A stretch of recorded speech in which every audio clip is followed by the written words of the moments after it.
नमस्कार प्रेक्षकांनो, सुना येती घरा मालिकेच्या 14 ऑगस्टच्या भागामध्ये आपल्याला जबरदस्त ट्विस्ट पाहायला भेटणार आहे। तुम्ही अजूनही चॅनलला सबस्क्राईब केलं नसेल तर प्लीज चॅनलला सबस्क्राईब करा। तर चला सविस्तर व्हिडिओला सुरुवात करूया।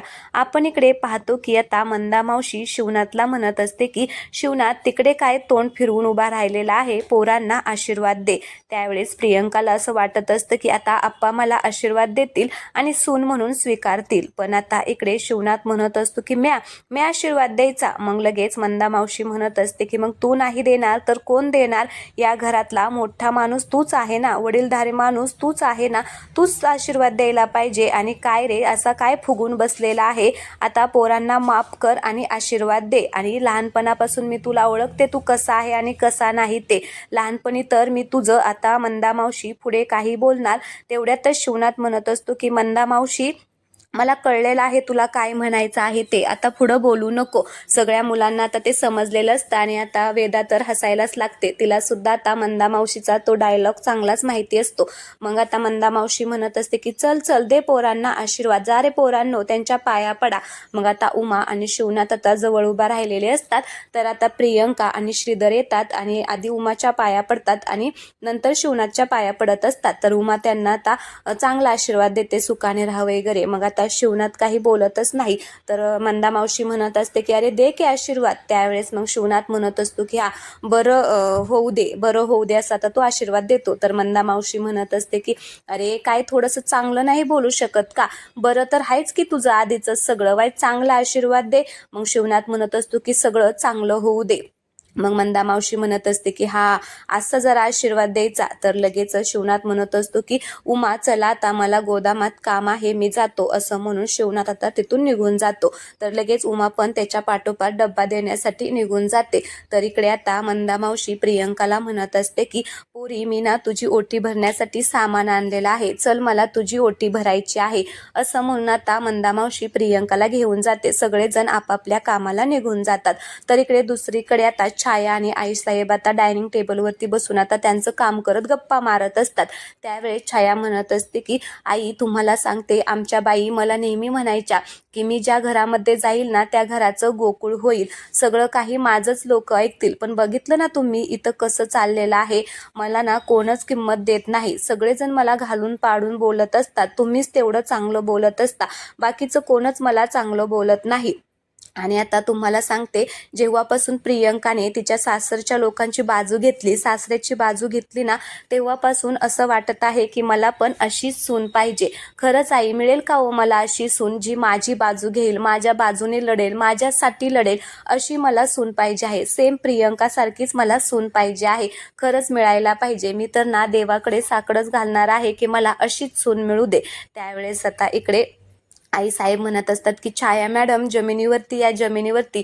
अहो अशी सून मिळायला आपलं नाणं खरं असायला लागतं। आपलं नाणं बघितलं आहे ना कसं आहे ते, रुद्र किती वेगळा वागतो, त्या पद्माच्या नादी लागून तो पूर्णपणे बदललेला आहे। ती जे म्हणते तोच तो करतो, अजिबात चांगलं वागत नाहीये, मग अशी सून कशी काय भेटेल तुला?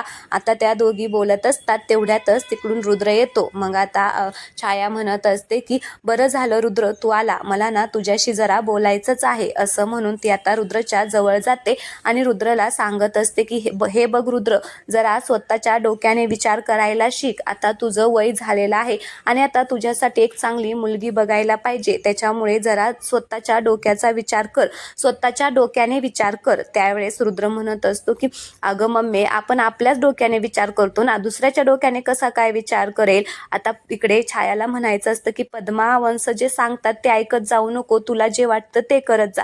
पण आता त्या स्पष्टपणे बोलू सुद्धा शकत नसतात। तर मग छाया म्हणत असते की अरे मला तसं म्हणायचं नाहीये, जरा स्वतःकडे लक्ष दे, स्वतः जरा चांगलं वाग, चांगल्या माणसांच्यात राहा, असं मला म्हणायचं आहे। आणि हे बघ, आता तुझ्यासाठी पोरगी शोधायला पाहिजे, तू जरी शोधली ना तर एक चांगली सुंदर मुलगी शोध जी माझ्या बाजूने असेल, माझ्यासाठी लढेल। आता तू बघितलं ना श्रीधरने किती छान मुलगी शोधलेली आहे, किती छान ती आता सगळ्यांची बाजू घेत होती, अगदी तशीच मला सून पाहिजे आहे, त्याच्यासाठी ना तू जरा चांगलं वाग। त्यावेळेस आता रुद्र म्हणतो की हे मम्मी काय चाललेलं आहे आणि तू जे काही म्हणत आहे ना ते मला चांगलंच कळत आहे। तर इकडे छाया म्हणते की कळत आहे ना, मग आता पद्मा वंश जसं तुला वागाय सांगतात ना तसं वाग वागू नको, जरा चांगलं वाग. तर तो म्हणतो की काय चांगलं वाग, ती शेजारची माणसं मला अजिबात आवडत नाही आणि तुला कशावनं ग लगेच कळलं ती चांगली आहे म्हणून, आत्ता नवीन आहे म्हणून त्यांची बाजू घेत आहे, पुढे बघ आता काय होतंय ते.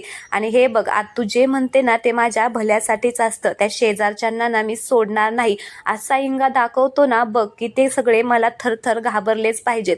आणि तू माझ्या लग्नाचं टेन्शन घेऊ नको, तू तुझी स्वतःची कामं कर. आता छायाला खूपच राग येतो, तर लगेच रुद्र आता काहीही बोलून छायाला तिथून निघून जातो. त्यावेळेस छाया म्हणत असते की बघितलं नाही कसं आहे हा मुलगा ना, माझं काहीच ऐकत नाही, जसा बाप आहे ना तसाच पोरगा आहे, कोणीच माझं ऐकत नाही असं म्हणून आता ती नाराज झालेली असते.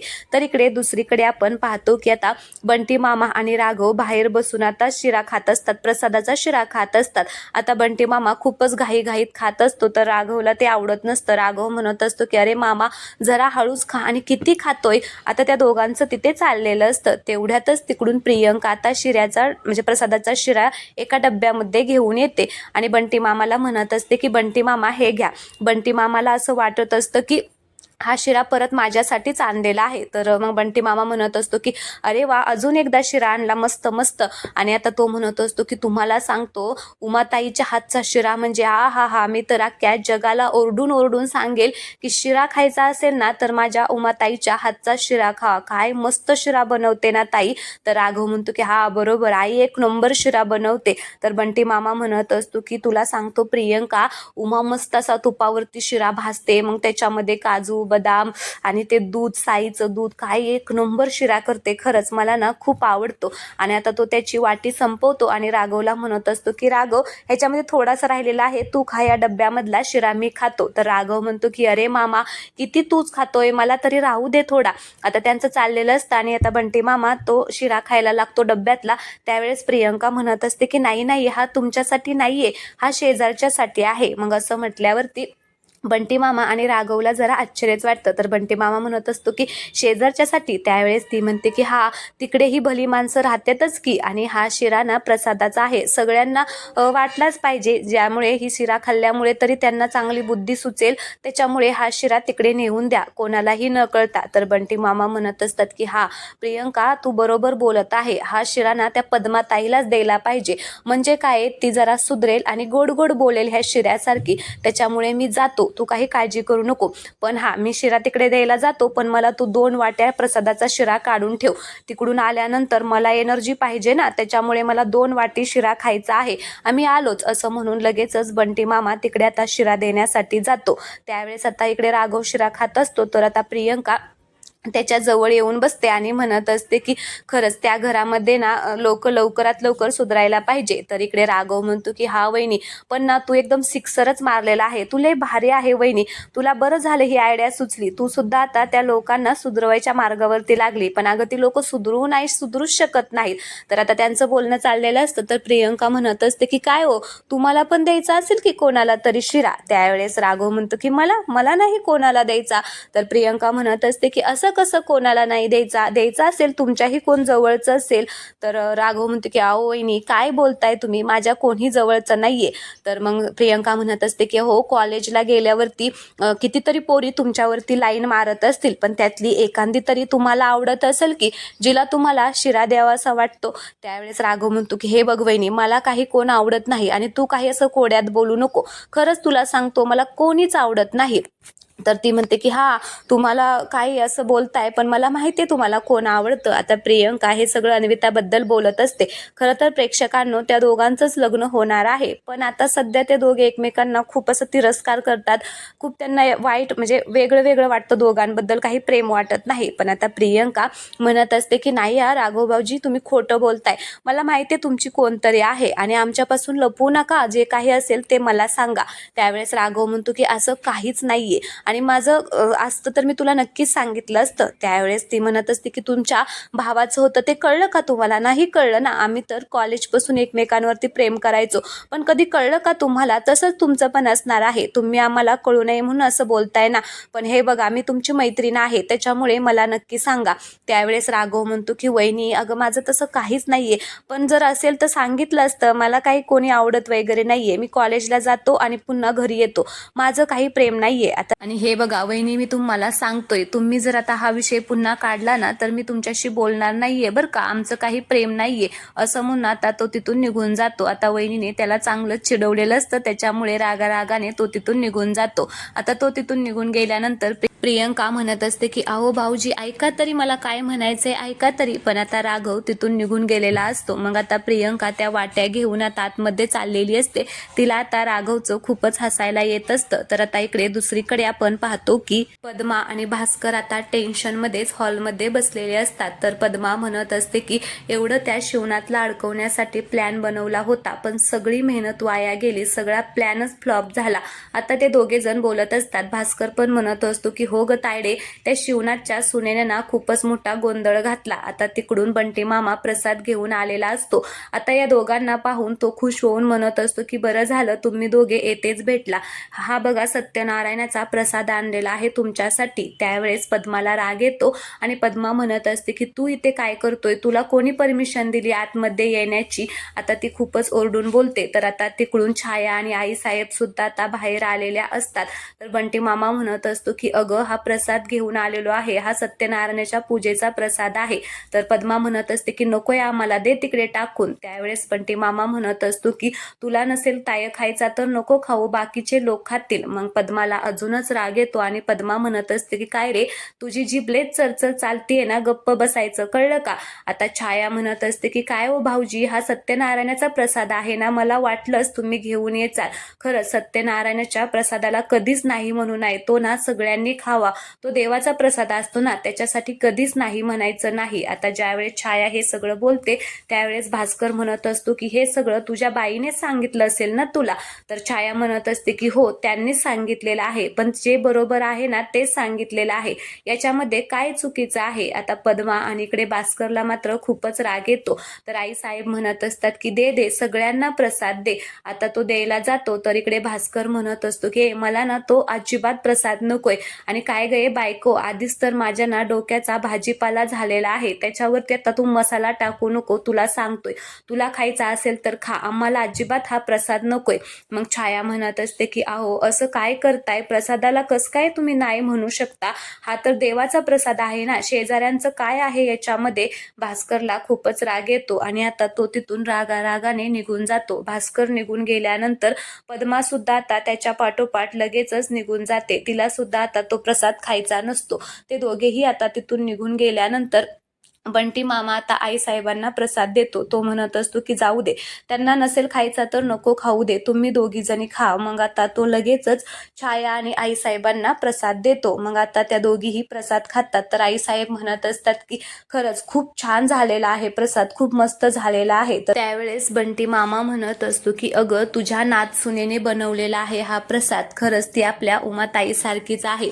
त्यावेळेस आता इकडे आई साहेब म्हणत असतात की हो का, तिने बनवलेला आहे का, खरंच खूप छान बनवलेला आहे, माझ्या उमाला छान सून मिळालेली आहे. आता ते बोलत असतात तेवढ्यातच तिकडून अन्विता येते आणि म्हणत असते की काय प्रसाद आणलाय काय. तर आता बंटी मामा म्हणत असतो की हो सत्यनारायणाचा प्रसाद आणलेला आहे, घे तुला. मग आता ती सुद्धा प्रसाद घेते आणि प्रसाद खाऊन म्हणत असते की छान झालेला आहे, बरं चला आता मला ना कॉलेजला जायला उशीर होतोय, मी निघते. असं म्हणून आता ती सगळ्यांना म्हणजे बाई म्हणून तिथून निघून जाते. आता हे तिघे जण गप्पा मारत तिथेच उभा राहिलेले असतात. तर इकडे दुसरीकडे आपण पाहतो की उमा आता गुरुजींना त्यांचा शिदा आणि दक्षिणा देत असते. तर आता गुरुजी सुद्धा ते घेतात. मग उमा म्हणत असते की खरंच खूप छान पूजा झाली. आता ती त्यांचा आशीर्वाद घेते. तर गुरुजी तिला आता आशीर्वाद देतात आणि म्हणत असतात की आता मोठ्या मुलाचं पण लवकर लग्न जुळवा, म्हणजे कसं सगळं काही चांगलं होईल. तर उमा म्हणत असते की हो त्याच्यासाठी सुद्धा आम्ही स्थळ शोधतच आहे. तर आता ते दोघे बोलत असतात तेवढ्यातच तिकडून राघव येतो आणि म्हणत असतो की चला गुरुजी मी तुम्हाला सोडतो. मग गुरुजी म्हणतात की बर बर चल, मला पण आता उशीर झालेला आहे. आता राघव त्यांना सोडण्यासाठी चाललेला असतो. दोघेही आता बाहेर येतात. तर राघव आता स्कूटीवरती सोडायला चाललेला असतो. तर गुरुजी म्हणत असतात की हे बघ पोरा, मला काही ह्या स्कूटीवरती ह्या गाडीवरती बसता येत नाही, मला ना रिक्षानेच जायला आवडेल, तू चल मला रिक्षाने सोड. मग राघव म्हणत असतो की बर बर चला तुम्हाला रिक्षाने सोडतो, रिक्षा काय लगेचच थांबेल. तर आता ते दोघे जण बाहेर येत असतात. तर इकडून आता अन्विता सुद्धा कॉलेजला जायला निघालेली असते. आता तिची गाडी खराब झाल्यामुळे ती गॅरेजवरती नीट करायला टाकलेली असते. तर ती सुद्धा रिक्षाने जाणार असते. आता ती तिकडून आता रिक्षाला आवाज देते आणि राघव आता शिट्टी वाजवतो. आता रिक्षा येते तर लगेचच आता गुरुजी आणि राघव ह्या साईडने बसतात आणि अन्विता त्या साईडने बसते. आणि आता आतमध्ये बसल्यानंतर दोघे आता एकमेकांकडे पाहतात. तर आता दोघेही एकमेकांना तू तू करून आता जोरात ओरडतात. तर आता राघव म्हणतो की चला गुरुजींना जिकडे जायचं आहे ना तिकडे चला. तर अन्विता म्हणत असते की कॉलेजमध्ये चला. आता रिक्षावाल्याला कळत नाही कोणाचं ऐकायचं, राघवचं ऐकायचं का अन्विताचं ऐकायचं. दोघेही आता वेगवेगळ्या दिशेने जाणार असतात. आता तिथेच त्या दोघांची भांडणं लागतात. राघव म्हणतो की रिक्षावाले ड्रायव्हर मी जिकडे सांगतोय ना तिकडे चला. तर अन्विता म्हणत असते की नाही नाही ह्याचं काही ऐकू नका, मी आधी बसली आहे ना तर रिक्षा कॉलेजकडेच न्या. आता त्यांचं भांडण चाललेलं असतं. तर आता राघव म्हणतो की आम्ही आधी बसलोय ना, काय चाललंय तुझं, उतर बर रिक्षातून खाली. तर अन्विता म्हणते की का उतरू, एकतर मला उशीर झालेला आहे आणि तुझ्यामुळेच माझी गाडी गॅरेजमध्ये आहे, त्याच्यामुळे ना मीच जाणार रिक्षाने, तुम्ही दुसऱ्या रिक्षाने या आणि रिक्षा मी थांबवलेली आहे. तर राघव म्हणतो की तू कशी थांबवली, मी शिट्टी वाजवली होती त्याच्यामुळे रिक्षा थांबलेली आहे. आता इथे या दोघांचा गोंधळ चाललेला असतो. तर तिकडून बंटी मामा येतो आणि बंटी मामाच्या पाठोपाठ लगेचच प्रियंका सुद्धा आलेली असते. तर बंटी मामा म्हणत असतो की अरे काय चाललंय. तर रिक्षावाला म्हणत असतो की बघा ना आता तुम्हीच, किती वेळ झालं हे दोघे भांडत आहेत, एक जण म्हणतंय इकडे चला, एक जण म्हणतंय तिकडे चला, आता मलाच कळत नाहीये मी काय करू ते. तर आता प्रियंका येते आणि म्हणत असते का का भांडण करताय. तर राघव म्हणतो की बघा ना वहिनी, अहो आम्ही आधी बसलोय म्हणलं आता गुरुजींना आधी सोडायला पाहिजे ना. तर अन्विता म्हणते की नाही नाही मी आधी बसलेली आहे, कॉलेजलाच रिक्षा मी घेऊन जाणार आहे. तर इकडे प्रियंका म्हणत असते की अगं तू सारखे काय ग राघव भाऊजींबरोबर भांडत असते, नको ना भांडत जाऊ. तर आता इकडे राघव म्हणतो की अहो वहिनी मी तुम्हाला सांगतो, हिला ना माझ्याबरोबर भांडल्याशिवाय ना बरंच वाटत नाही, लेच भांडकुदळे आहे. तर अन्विता सुद्धा आता खाली उतरते आणि म्हणत असते की काय ग, एकतर मी तुला 2 वेळा मदत केलेली आहे आणि तरी सुद्धा तू याचीच बाजू घेत आहे. तर प्रियंका म्हणत असते की हा तू मला 2 वेळा मदत केलेली आहे त्याबद्दल थँक्यू, पण ना मी बघितलेलं आहे तू राघव भाऊजींबरोबर ना सारखी भांडत असते, त्याच्यामुळे मी त्यांचीच बाजू घेणार. तर अन्विता म्हणत असते की घी घी तू याची बाजू घे, पण ना ह्याला ना चांगला मीच सरळ करणार आहे, ह्याला चांगला धडा मीच शिकवणार आहे. तर राघव म्हणतो की तू कशी शिकवशील धडा, मी पण चांगलाच आहे की तुला धडा शिकवायला. तर ते दोघे पुन्हा आता तिथे भांडायला लागतात. त्यावेळेस बंटी मामा म्हणत असतो की झालं आता या दोघांची भांडणं सुरू झाली म्हटल्यावरती आता काही खरंच नाही. तर आता गुरुजी म्हणतात की काय हो हे नेहमी असेच भांडत असतात का. तर बंटी मामा म्हणत असतो की हो हे असेच नेहमी कुत्र्या मांजऱ्यासारखे भांडत असतात, अहो ह्यांची भांडणं सोडवून सोडवून मला नको झालेलं आहे. तर आता अन्विता म्हणते की गुरुजी तुम्ही काही काळजी करू नका, मी ना ह्याला चांगला सरळ करते. तर लगेच राघव पण म्हणतो की तू काय मला सरळ करते, मीच तुला चांगला ओळखतो तू कशी आहे ते. तर आता गुरुजी म्हणतात की मग झालं की आता तू ही तुला सरळ करते आणि तू तिला ओळखतो म्हटल्यावरती जोडी 1 नंबर आहे. त्यावेळेस ते दोघे म्हणतात की काय काय गुरुजी हे काय बोलताय, असं कधीच शक्य नाहीये. तर गुरुजी म्हणत असतात की अरे जोडा चांगला आहे, लवकर लग्न उरकून टाका. तर लगेच इकडे बंटी मामा म्हणत असतो की गुरुजी अहो तसं नाहीये, ही जी आहे ना ती ह्याच्या मामाची मुलगी आहे आणि हा तिच्या आत्याचा मुलगा आहे. आता तो सांगत असतो. तर गुरुजी म्हणतात की मग तर काही टेन्शनच नाहीये, ह्या दोघांचं लग्न होऊ शकतं, लवकर पत्रिका बघा आणि दोघांचंही लग्न उरकून टाका. तर आता ते दोघेही एकत्रच असं म्हणतात की नाही हे शक्यच नाही. तर प्रियंका म्हणत असते की बघा बरं तुम्ही दोघे एकमेकांना किती ओळखता, एकत्रच सगळं काही बोललेलं आहे. आता पुन्हा ते दोघे जण भांडण करत असतात. तर आता गुरुजी आतमध्ये बसतात पुन्हा. तर आता ह्या दोघांचं चाललेलं असतं. तर इकडे राघव म्हणत असतो की गुरुजीच आधी जाणार आहे, मोठ्यांचा काही रिस्पेक्ट वगैरे आहे की नाही. तर लगेचच बंटी मामा आता एक हळूहळू आता रिक्षा पाठीमाग घेतो आणि त्यांना तिकडे जायला लावतो. आता हे दोघे जण मात्र इकडे भांडत असतात. मग आता रिक्षा गेल्यानंतर इकडे प्रियंका म्हणत असते की हे बघ तू आम्हाला 2 वेळा मदत केली होती ना, आता राघव भाऊजी तुला मदत करतील, ते तुला सोडायला येतील. तर अन्विता म्हणते की नाही नाही मी ह्याच्याबरोबर ह्या जन्मात काय अख्ख्या 7 जन्मात जाणार नाही. तर राघव म्हणतो की मलाही काही हौस नाहीये तुझ्या बरोबर जायची, ही मला ना अजिबातच आवडत नाहीये. तर इकडे लगेच अन्विता म्हणत असते की ह्याला तर ना मी सोडणारच नाही. तर प्रियंका म्हणत असते की हा नकोच सोडू. तर आता ती म्हणते की काय काय बोलताय तुम्ही. तर प्रियंका म्हणत असते की हा तुम्ही एकमेकांना सोडायलाच नाही पाहिजे. तर राघव म्हणतो की नाही नाही वहिनी तुम्ही जे ना बोलताय ना ते कधीच होणार नाही, मला ना हिच्याबरोबर जायचंच नाहीये. तर आता लगेच बंटी मामा म्हणत असतो की तू काही टेन्शन घेऊ नको, गेलेला आहे रिक्षावाला. तर लगेच राघव म्हणत असतो की बरं झालं. तर अन्विता म्हणते की रिक्षा कशी काय गेली? आता बंटी मामा दाखवतो कशी रिक्षा गेली ते. इकडे पाठीमागं गेल्या तर इथे कॉमेडी झालेली आहे. मग लगेच राघव आता रागाने तिथून निघून जातो आणि अन्विता सुद्धा तिकडे निघून जाते. मग प्रियंका म्हणत असते की खरंच हे दोघे ना एकत्र यायला पाहिजेत, ह्या दोघांनी वेगळं कधीच नाही व्हायला पाहिजे असं म्हणून आता ती मनामध्ये आता स्वप्न पाहायला सुरुवात करते. तर चला प्रेक्षकांनो, आजचा भाग येथेच संपलेला आहे. पुढील भागामध्ये आपण पाहणार आहोत की प्रियंकाला आता सरप्राईज द्यायचं ठरवलेलं असतं, म्हणजे लग्नानंतरचे जे काही खेळ असतात ते खेळायचे असतात, म्हणून आता त्यांनी सरप्राईज द्यायचं ठरवलेलं असतं. सगळी तयारी केलेली असते आणि प्रियंकाचे डोळे झाकून आता तिला आणलेलं असतं. मग आता तिचे डोळे उघडले जातात आणि सगळेजण आता सरप्राईज म्हणून आता ओरडतात. तर पुढे आता तयारी केलेली असते लग्नानंतर खेळ खेळण्याची. ते पाहून प्रियंकाला खरंच खूप छान वाटतं. मग सगळेजण आता तिथे खेळ खेळत असतात. तेवढ्यातच तिकडून आता इकडे वृंदा आलेली असते. वृंदा म्हणजे आता उमाची सगळ्यात मोठी मुलगी आलेली असते आणि तिला पाहून उमा खूप खुश होते. तिला खूप आनंद झालेला असतो. तर चला प्रेक्षकांनो, आता आजचा भाग तुम्हाला आवडला असेल तर व्हिडिओला लाईक करा. त्याचबरोबर चॅनलला सबस्क्राईब करायला अजिबात विसरू नका. धन्यवाद.